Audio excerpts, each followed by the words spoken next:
નમસ્તે મિત્રો, રાધે રાધે, જય શ્રી કૃષ્ણ મિત્રો. આજે એક એવી વાત લઈને આવ્યો છું કે તમારું હૃદય પણ ધ્રુજી ઉઠશે. તો હૃદય કઠણ કરીને છેલ્લે સુધી એકવાર સાંભળજો.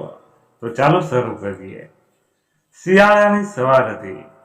રસોડામાં આદુવાળી ચા અને પરાઠાની સુગંધ વસરેલી હતી. માનસી ઝડપથી હાથ હલાવતી નાસ્તો બનાવવામાં વ્યસ્ત હતી. એટલામાં જ રૂમમાંથી ગુસ્સે ભરેલો કઠોર અવાજ આવ્યો અને આખા ઘરમાં પડઘા પડી ગયા. માનસી, માનસી, અરે તું ક્યાં મરી ગઈ છે? અહીં જલ્દી આવ. અવાજ એટલો કઠોર હતો કે માનસીનું હૃદય ધ્રુજી ઉઠ્યું. તેનો શ્વાસ ઝડપી બન્યો. તેણે ઝડપથી તપેલીમાંથી પરાઠા કાઢ્યા, ગેસ બંધ કર્યો અને હાથ લૂછીને રૂમની બહાર નીકળી ગઈ. બાજુના રૂમમાં પહોંચે એ પહેલાં એ જ અવાજ ફરી ગુંજ્યો. માનસી, તને સંભળાતું નથી? આ શું થયું? માનસીએ ધ્રુજતા અવાજે પૂછ્યું.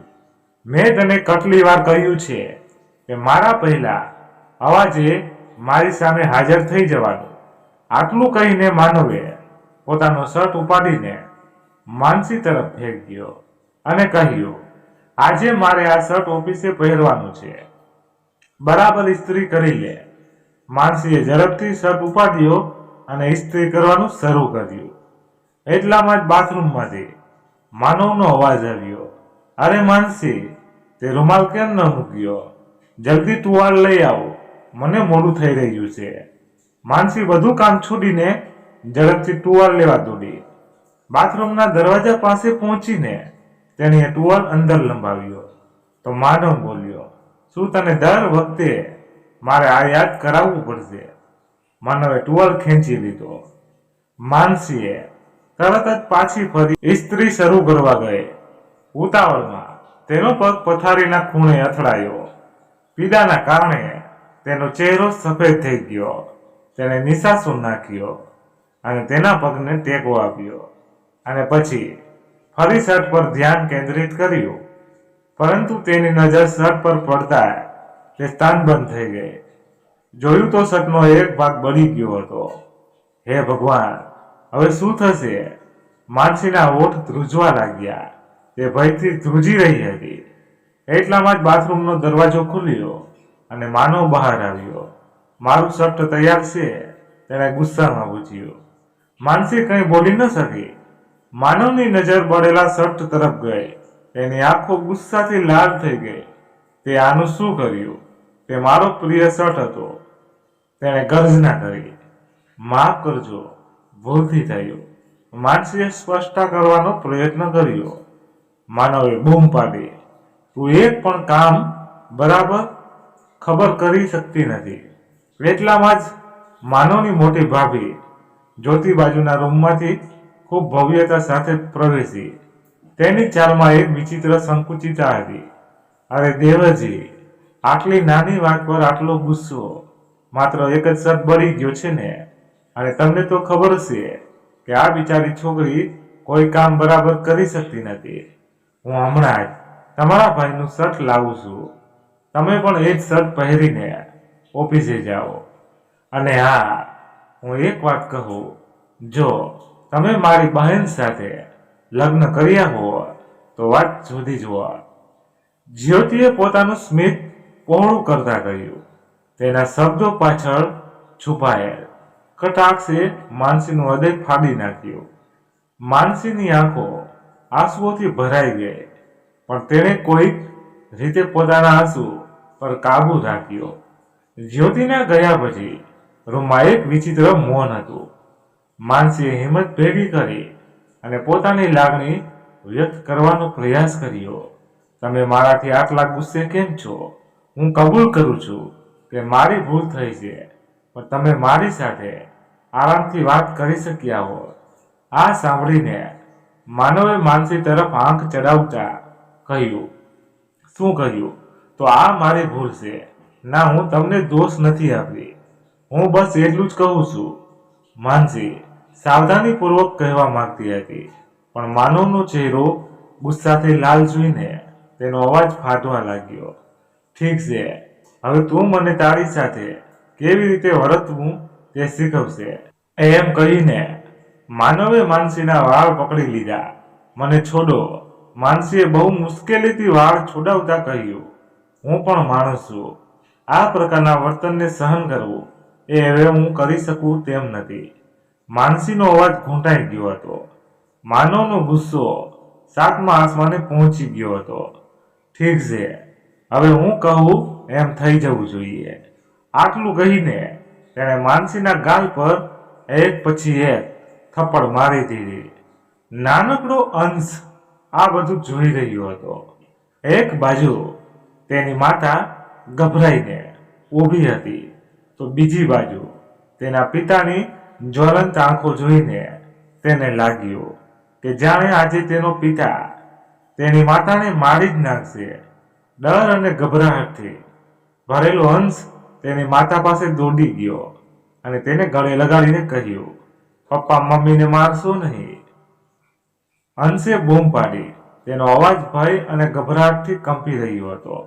અંશનો અવાજ સાંભળીને પણ માનવનો ગુસ્સો શમ્યો નહીં.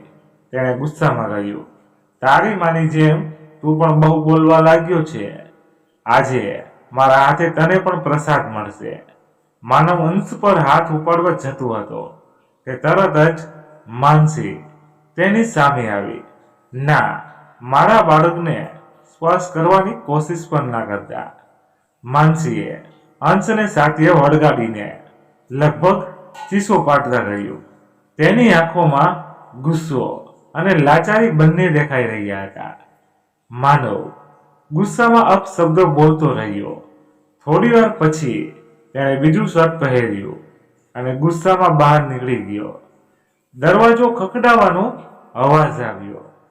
મમ્મી, પપ્પા આટલા ગુસ્સામાં કેમ છે? અંશે આંસુભર્યા સ્વરે પૂછ્યું. પણ માનસી પાસે તેના પ્રશ્નનો કોઈ જવાબ ન હતો. બંને લાંબા સમય સુધી એકબીજાને વળગી બેઠા રહ્યા. માનસી અંશને વહાલ કરવાની કોશિશ કરી રહી હતી, પણ તેની અંદર એક તોફાન ચાલી રહ્યું હતું. તેની આંખોમાં ભૂતકાળની યાદો તરવરવા લાગી. માનસી એક સાદી અને સંસ્કારી છોકરી હતી. તે માત્ર 10 વર્ષની હતી ત્યારે તેના માતા પિતાનું અવસાન થયું હતું. આ પછી તેનો ઉછેર તેના કાકા અને કાકીએ કર્યો હતો. કાકી તેને બહુ ગમતા ન હતા, પણ કાકા તેની ખૂબ કાળજી રાખતા હતા. અભ્યાસ પૂરો કર્યા પછી માનસી એક કોલેજમાં લેક્ચર બની. અહીંયા સારા છોકરાને જોઈને માનસીના કાકા ઝડપથી તેના હાથ પીડા કરાવવા ઈચ્છતા હતા. જ્યારે માનવ રાધેશ્યામજીનો નાનો પુત્ર હતો. રાધેશ્યામની તબિયત સારી ન હતી, તેથી તેઓ ઈચ્છતા હતા કે તેમના નાના પુત્રના લગ્ન તેઓ માનસી સાથે કરે. રાધેશ્યામજી અને માનસીના કાકા સુરેજી એકબીજાને સારી રીતે ઓળખતા હતા. માનસી ભણેલી તો હતી, પણ ઘરના કામકાજમાં પણ સારી હતી. રાધેશ્યામજી તેમની શાલીનતા અને વર્તનથી એટલા પ્રભાવિત થયા કે તેમણે તેમના પુત્ર માનવ માટે લગ્ન માટે તેમનો હાથ માંગ્યો. સુરેશજી પણ આ માટે સંમત થયા, પણ મામલો એટલો સાદો ન હતો. માનવની ભાભી જ્યોતિ કે પજીત અને એક ઘડાયેલું વ્યક્તિત્વ ધરાવતી સ્ત્રી હતી અને આ સંબંધથી ખુશ ન હતી. જ્યોતિ ઈચ્છતી હતી કે માનવ તેની નાની બહેન નીતુ સાથે લગ્ન કરે. જ્યોતિને લાગ્યું કે તેની બહેન તેને ઘરમાં પોતાનું વર્ચસ્વ જાળવી રાખવામાં મદદ કરશે. જ્યોતિએ રાધેશ્યામજીને કહ્યું, બાપાજી, માનસી ભલે સારી છોકરી હોય, પણ તે મારી બહેન સાથે કોઈ મેળ ખાધી નથી. અને પછી માનવ સારો ભણેલો છે અને ખૂબ સારું કમાય છે. માનવ જેવા છોકરા માટે છોકરી પણ સારી શોધવી જોઈએ. તે લાખોમાં એક હોવી જોઈએ. પણ રાધેશ્યામજીએ જ્યોતિની વાતને અવગણી અને માનવને આ સંબંધ માટે મનાવી લીધો. માનવ અને માનસીના લગ્ન ખૂબ જ ધામધૂમથી થયા. શરૂઆતમાં બધું ખૂબ સારું હતું. લગ્ન પછી માનસીએ નોકરી કરવાનું શરૂ કર્યું. માનવે તેને નોકરી છોડી દેવાનું કહ્યું, કારણ કે માનવ ઈચ્છતો હતો કે તેની પત્ની ઘરમાં રહે અને ઘરના કામકાજ સંભાળે. તે હંમેશા જ્યોતિને માન આપતી અને તેની મોટી બહેનનો દરજ્જો આપ્યો. પણ જ્યોતિ માનસીને આ વર્તનથી દેખાડો ગણતી હતી. માનસીએ ઘરમાં બધાનો પ્રેમ અને સન્માન મળતું હતું. એ વાત જ્યોતિને સ્વીકાર ન હતી. તેથી જ તે હંમેશા માનસીને અપમાનિત કરવાનો પ્રયાસ કરતી હતી. એક દિવસ માનસી તેના માતા પિતાના ઘરે ગઈ હતી. ત્યારે જ્યોતિને મોકો મળતા તે માનવ પાસે આવી અને બોલી, ભાઈ, તમે બહુ ભણેલા અને આધુનિક છો. આ માનસી તમારી સમક્ષ પણ નથી. તમે રહ્યા સ્ટાઇલિશ અને હેન્ડસમ અને એક સિમ્પલ દેખાતી છોકરી. માનવ વખતે તો કંઈ બોલ્યો નહીં, પણ જ્યોતિના શબ્દોની તેના પર અસર જરૂર થવા લાગી.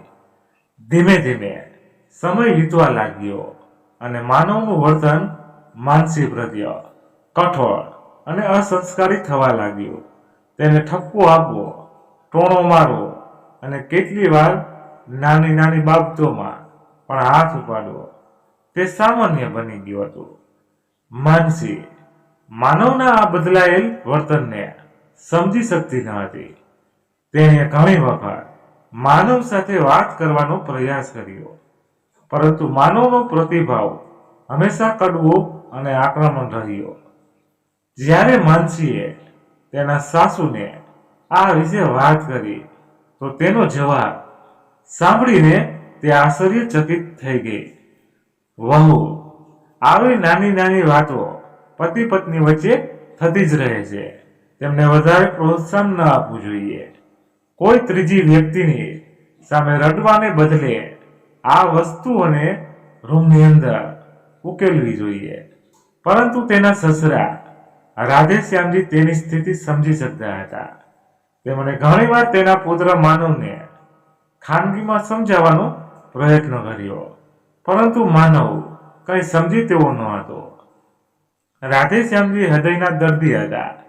એક દિવસ તેમના પરિવારજન તેમને હોસ્પિટલ લઈ ગયા. તે પહેલા તેમના હૃદયમાં સતત દુખાવો થતો હતો. તે પહોંચે તે પહેલા તેઓ ભગવાનને પ્રિય બની ગયા. આ પછી એવું લાગતું હતું કે માણસને તેની ઈચ્છા મુજબ કરવા માટે મુક્ત લગામ મળી ગયું હતું. લગ્નના લગભગ 1.5 વર્ષ પછી માનસીએ એક પુત્રને જન્મ આપ્યો. તેણે વિચાર્યું કે કદાચ હવે માનવના વર્તનમાં થોડો ફેરફાર થશે, પણ આ તેની ગેરસમજ હતી. હવે માનવ રોજ રાત્રે નશામાં ઘરે આવવા લાગ્યો. દરવાજો ખોલતાની સાથે આખા ઘરમાં દારૂની વાસ ફેલાઈ જતી. માનસી આખો દિવસ ઘરના કામમાં વ્યસ્ત રહેતી અને રાત તેના પુત્ર સાથે વિતાવતી, પણ એનાથી માનવને કોઈ ફરક ન પડ્યો. તમે આટલી મોડી રાત સુધી બહાર રહો છો અને નશામાં ધૂત પાછા આવો છો. કમસે કમ જરા થોડો વિચાર તો કરો. માનસીએ એક દિવસ હિંમત ભેગી કરીને કહ્યું. તે શું કહ્યું? હું કામ કરું છું અને તું મારા ઘરમાં મારા પૈસા પર રહે છે અને છતાં મને શીખવે છે કે હું શું કરવું. માનવ બૂમ પાડી અને નજીકમાં રાખેલો ગ્લાસ જમીન પર પછાડી માનસીને જમીન પર ધકેલી દીધી. પતિના વર્તનથી પરેશાન માનસીએ આખી રાત જાગતી પસાર કરી. બીજા દિવસે સવારે જ્યારે માનવ સૂઈ ગયો ત્યારે માનસીએ નાસ્તો બનાવી રહી હતી. ત્યારે તેની ભાભી જ્યોતિ ત્યાં આવી અને બોલી, અરે માનસી, રાત્રે કંઈક થયું હતું. કંઈક ખડબડનો અવાજ મારા રૂમ સુધી આવી રહ્યો હતો. જ્યોતિએ સ્મિત સાથે કટાક્ષમાં કહ્યું. માનસી કંઈ બોલી નહીં અને માથું નમાવી પોતાનું કામ કરતી રહી. માનસીની ભાભી જ્યોતિએ તેને ટોણો માર્યો અને કહ્યું, મેં તો પહેલેથી જ કહ્યું હતું કે તું આ ઘરને લાયક નથી. ન તો તું તારા પતિને સંભાળી શકે છે, ન ઘરને. માનસીએ ધીમા અવાજે કહ્યું, ભાભી, મહેરબાની કરો, હું પહેલેથી જ ખૂબ ચિંતિત છું. જ્યોતિ પોતાની વાત પર મક્કમ રહી અને બોલી, ચિંતિત તું નહીં, ચિંતિત તો માનવ છે કે તારા કારણે તેનું ઘર બગડી ગયું છે. આટલું કહીને તેણે નાસ્તો લીધો અને ત્યાંથી જતી રહી. જ્યોતિના ટોણાને કારણે માનસીની ધીરજ તૂટી ગઈ. કંઈક લાંબુ વિચારીને માનસીએ પોતાના માટે બેગ પેક કરી અને તેના કપડાં બાંધીને તેના પુત્ર અંશ સાથે તે તેના કાકાને ઘરે ગઈ, એવી આશામાં કે કદાચ તેને ત્યાં ટેકો મળશે અને તેની દુર્દશા સમજશે. જ્યારે તેણીએ તેણીની વ્યવસ્થા વ્યક્ત કરી તો ત્યાંથી પણ તેને આંચકો લાગ્યો. થોડી વાર કાકા અને કાકી અલગ રૂમમાં વાતો કરતા રહ્યા. પછી બહાર આવતા કાકાએ ઊંડો શ્વાસ લીધો અને કહ્યું, જુઓ, દરેક ઘરમાં નાની મોટી વાતો થયા કરે છે. તમારે આવી નાની મોટી વાતોને સહન કરી તમારી જવાબદારીને નિભાવવી જોઈએ. માનસી કંઈ બોલે તે પહેલા તેની કાકી આગળ આવી અને બોલી, જુઓ માનસી, છોકરીઓનું સાચું ઘર તો સાસરે જ હોય છે. હવે જો તમે ઝઘડો કરીને અહીં આવીને બેસી જશો તો સમાજમાં અમારું શું માન રહેશે? અમારે પણ અમારી દીકરીના લગ્ન કરાવવાના છે. કોઈ રીતે તમારા પરિવારની ગાડી ચલાવતા શીખો. કાકીના આ ઠંડા સ્વરે માનસીને ખૂબ દુઃખ પહોંચાડ્યું. માનસીએ ધ્રુજતા અવાજે કહ્યું, પણ કાકા, પણ મારે નરકમાં પાછું જવું નથી. આના પર કાકાએ ગુસ્સામાં કહ્યું, બસ હવે દલીલ ન કરો, અમે તમારા કલ્યાણ માટે કહી રહ્યા છીએ. આવતીકાલે સવારે તમારા ઘરે પાછા જાઓ અને તમારી જવાબદારીઓને સંભાળો. તું ઠંડકથી વર્તીશ તો બધું સારું થઈ જશે. તે રાત્રે માનસી લાંબા સમય સુધી છત તરફ તાકી રહી. તેની આંખોમાં આંસુ હતા, પણ હવે તેમાં દર્દની સાથે ગુસ્સો પણ ઉછલ રહેતો હતો. બીજા દિવસે સવારે માનસી શાંતિથી તેણીની બેગ ઉપાડીને અને તેના સાસરિયાના ઘરે જવા પાછી ફરી. ત્યાં પહોંચતા જ જ્યોતિનો ચીકણોનો અવાજ સંભળાયો. અરે મહારાણી, આવી ગયા. કાકા કાકી તને 2 દિવસ પણ ન રાખી શક્યા. માનસી કંઈ બોલી નહીં. તે જાણતી હતી કે જ્યોતિને જવાબ આપવાનો કોઈ ફાયદો નથી. એ પછીના દિવસો માનસી માટે વધુ મુશ્કેલ બની ગયા. હવે માનવ અને જ્યોતિ બંને સમજી ગયા કે માનસીને તેના માતા પિતાના ઘરમાંથી કોઈ ટેકો નહીં મળે. એનો લાભ લઈને માનવનું વલણ વધુ કઠોર બન્યું. હવે માનવ રોજ રાત્રે નશામાં ઘરે આવતો. તે માત્ર માનસીનું અપમાન જ નહીં, પરંતુ પરિવારની સામે તેને ટોણા પણ મારતો હતો. એક દિવસ અંશ બીમાર પડ્યો. માનસી તાવથી પીડાતા પુત્ર સાથે આખી રાત જાગતી રહી. તેણે માનવને ઘણીવાર ઝઘડવાનો પ્રયત્ન કર્યો, પણ તેને ચીડાઈને કહ્યું, મને સુવા દે. કોઈ પણ રીતે આ બધું તારું કામ છે, મારું નહીં. માનસી માટે આ બધું સહન કરવું મુશ્કેલ બની રહ્યું હતું, પરંતુ તેણે તેના પુત્ર માટે ચૂપચાપ આ બધું સહન કરવાનું ચાલુ રાખ્યું. બીજા દિવસે સવારે જ્યારે માનસીએ તેના પુત્ર અંશને ડોક્ટર પાસે લઈ જવા વિશે કહ્યું, ત્યારે માનવે ઉદાસીના જવાબ આપ્યો, તારે ડોક્ટર પાસે જવું હોય તો રિક્ષા કરી લે, મારી પાસે સમય નથી. માનસી અંદરથી ભાંગી પડી હતી. તે અંશને ડોક્ટર પાસે લઈ ગઈ અને તેની સારવાર કરાવી. માનસીએ આ જીવનને પોતાની નિયતિ તરીકે સ્વીકારી લીધું હતું અને સમય આમ જ પસાર થઈ રહ્યો હતો. પરંતુ આજે જ્યારે માનવ પોતાનો સ્વર સળગાવવાના સાદા મુદ્દે ક્રૂરતાથી તમામ હદો વટાવી દીધી અને માનસી સાથે તેને જે રીતે મારવામાં આવ્યો તે જોઈને અંશ ગભરાઈ ગયો. માતાને વળગીને તે ભયથી ધ્રુજી રહ્યો હતો. અંશની હાલત જોઈ માનસી વિચારવા લાગી કે તે પોતાને અને તેના પુત્રને આ નરક જેવી જિંદગીમાંથી કેવી રીતે મુક્ત કરી શકશે. તેણે હંમેશા તેના જૂના બધા મિત્રો પાસે જવાનું વિચારતી, પરંતુ માનવના ડરથી દરેક વખતે તે ખુદને રોકી રાખતી. આ વખતે તેને પોતાને રોકવાની કોશિશ કરી નહીં. 2 દિવસ વીતી ગયા અને આજે ગેટ ટુ ગેટનો દિવસ હતો. માનવ ઘરેથી નીકળ્યા પછી માનસી પણ તૈયાર થઈ અને અંશને લઈને ઘરની બહાર નીકળી ગઈ અને ત્યાં પહોંચીને તેના મિત્રોને મળ્યા પછી તેના ચહેરા પર વર્ષો પછી સ્મિત ભર્યું. તેની બેસ્ટ ફ્રેન્ડ પાયલે તેની સામે જોયું અને કહ્યું, માનસી, આ તું છે? તને શું થયું છે? તું એક સમયે કોલેજની બ્યુટી ક્વીન કહેવાતી હતી અને હવે તારા ચહેરા પરથી ચમક ગાયબ છે. પહેલા તો માનસીએ વાત ટાળવાની કોશિશ કરી, પણ એ જ વખતે પાયલની નજર તેની ગરદન પર પડી. આ માર્ક્સ કેવા છે? માનસીએ પાયલને પૂછ્યું. માનસીને શરમ આવી, પણ જ્યારે તેના મિત્રોએ વારવાર પૂછ્યું ત્યારે તેની આંખોમાં આંસુ આવી ગયા. તેણીએ તેણીની આખી વાર્તા કહી કે કેવી રીતે છેલ્લા ઘણા વર્ષોથી મારા અત્યાચારો સહન કરી રહી છે. આ સાંભળીને પાયલની પણ આંખોમાં આંસુ આવી ગયા. થોડી વાર સુધી તે કંઈ ભૂલી શકી નહીં. પછી તેણે આંસુ ભર્યા સ્વરે કહ્યું, માનસી, તને એવું નથી લાગતું કે તું તારી સાથે તારા પુત્રનું જીવનમાં બરબાદ કરી રહી છે?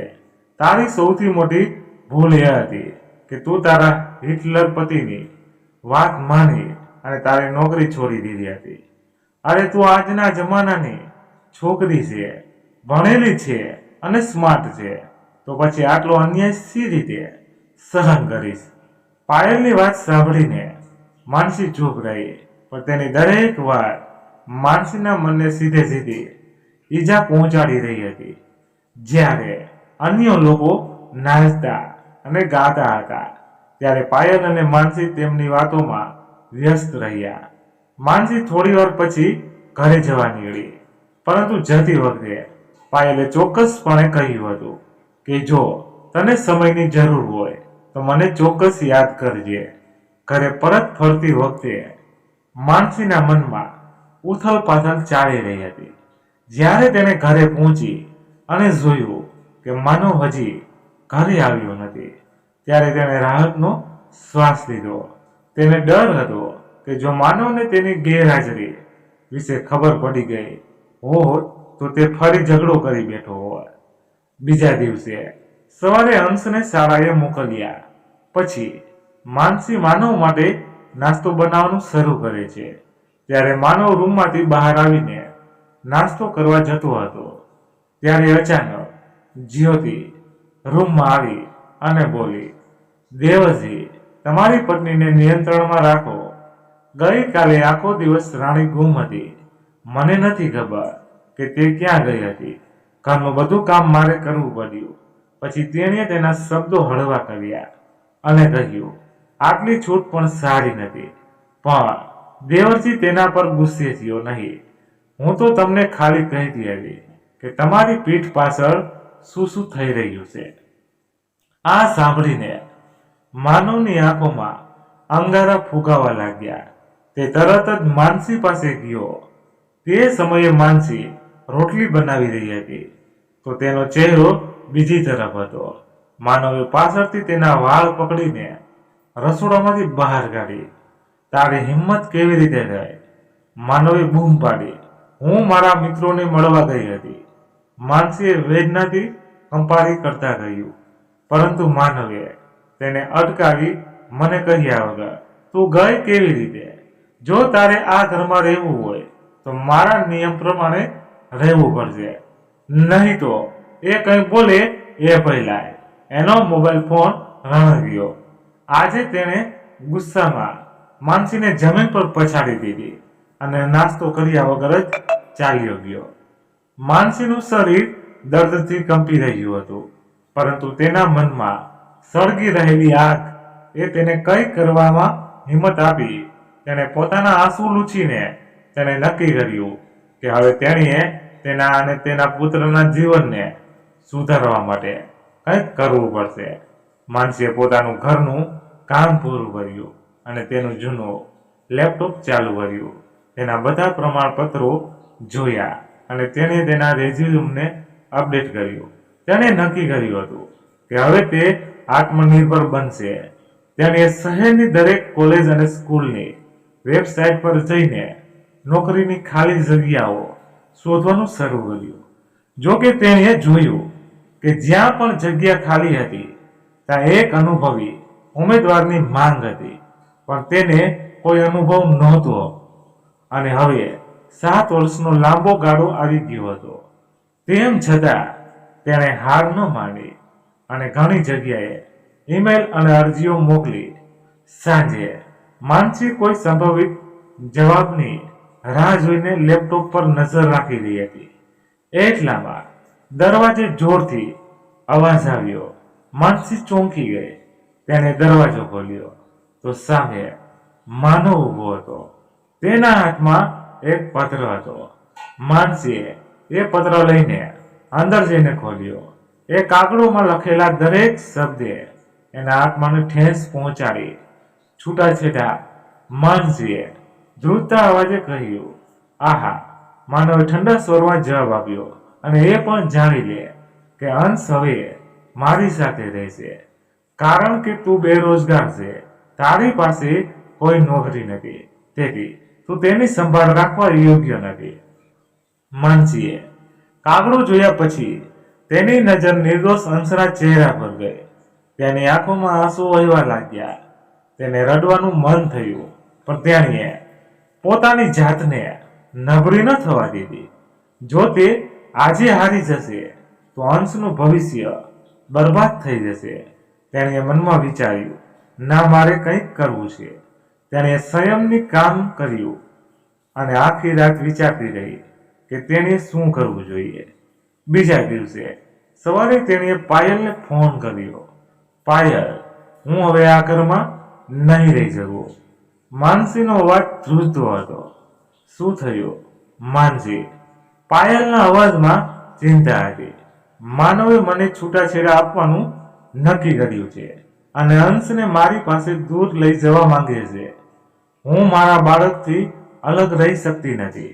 મને તારી મદદની જરૂર છે. બહેન, જો શક્ય હોય તો મારા માટે ભાડા પર નાનું ઘર શોધ. માનસીએ પાયલને કહ્યું. પાયલે તરત જ જવાબ આપ્યો, ચિંતા કરીશ નહીં. ભાડા માટે ઘર શોધવાની શું જરૂર છે? તું મારી સાથે અહીંયા રહી શકે છે. પાયલ, મારા સાસરિયાઓ મારી સામે આંગળી ચીંધવાના પહેલાથી જ ઉતાવળા છે. જો હું તારા ઘરે આવીશ તો તેઓ મારા પાત્રને બદનામ કરશે અને કોર્ટમાં મારી વિરુદ્ધ તેનો ઉપયોગ કરશે. માનસીએ સ્પષ્ટતા કરી, કોઈ વાંધો નહીં માનસી, હું તમારા માટે ભાડા પર ઘર શોધીશ અને ચિંતા કરીશ નહીં. આ તે સમય છે જ્યારે તારી જાતને સાબિત કરવાની જરૂર છે. હું તારી સાથે છું. પાયલે તેના ઘરની નજર એક નાનું ઘર મળ્યું. માનસીએ તેના અને અંશના કપડાં પેક કર્યા.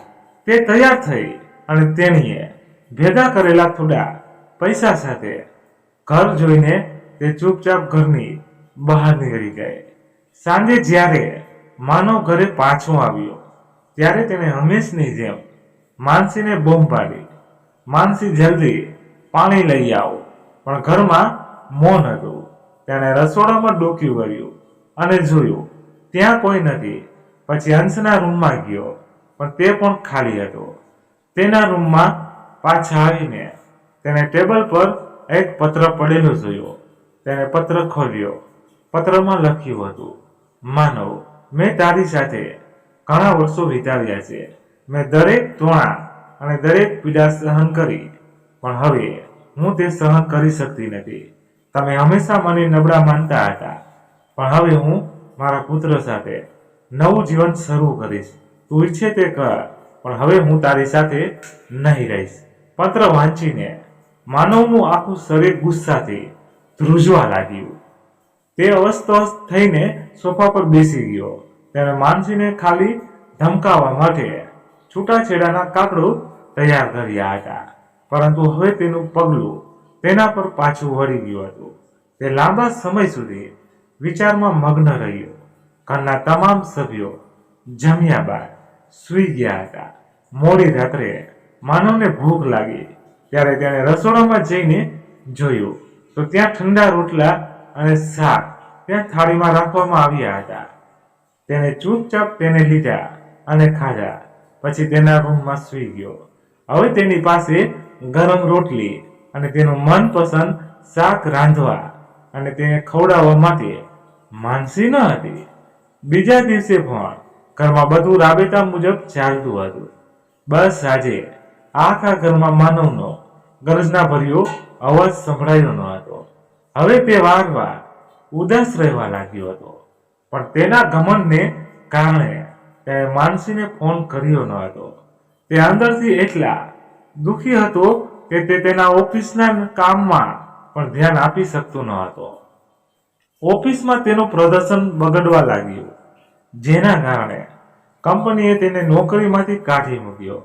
આ પછી તેને બીજે ક્યાંય સારી નોકરી ન મળતા તેને નાની એવી નોકરી જોઈન કરી દીધી. એક નાનકડા ભાડાના મકાનમાં રહેતી માનસીને લાગ્યું કે આ સમસ્યાઓ તેની શક્તિની કસોટી કરવા આવી છે. તેનું સૌથી મોટું ધ્યેય તેના પુત્રને સુરક્ષિત બાળપણ અને ઉજ્જવળ ભવિષ્ય આપવાનું હતું. પરંતુ આર્થિક તંગી દરરોજ વધી રહી હતી. માનસીએ ફરીથી ઘણી શાળાઓ અને કોલેજોમાં નોકરી માટે અરજીઓ મોકલી, પરંતુ દરેક જગ્યાએથી નિરાશા મળી. તેથી પાયલે તેને પ્રોત્સાહન આપ્યું અને તેણે કહ્યું, માનસી, તને નોકરી ન મળે તો વાંધો નહીં, પરંતુ યાદ રાખજે તારી પાસે ક્ષમતાઓ છે. માનસીએ કહ્યું, તારો મતલબ શું છે? એનો મતલબ એ થયો કે જો બહારના દરવાજા બંધ હોય તો તમે તમારા ભાગ્યના દરવાજા કેમ નથી ખોલતા? તમારી અંદર એટલી ક્ષમતા છે કે તમે કંઈ પણ કરી શકો છો. આજકાલ સોશિયલ મીડિયાનો જમાનો છે. જો કોઈ વ્યક્તિની પાસે કૌશલ્ય છે તો તે તેને લોકો સમક્ષ રજૂ કરીને સારું એવું નામ બનાવી શકે છે. તો હંમેશા બાળકોને ભણાવવામાં ઉત્તમ રહી છે. તો બાળકોનો અભ્યાસક્રમ પર આધારિત વિડીયો બનાવીને સોશિયલ મીડિયા પર પોસ્ટ કેમ નથી કરતી? મહેરબાની કરીને મેં જે કહ્યું તે ધ્યાનમાં લે. પાયલના ગયા પછી માનસીએ પોતાની જાતને કહ્યું, આ એક સારું સૂચન છે.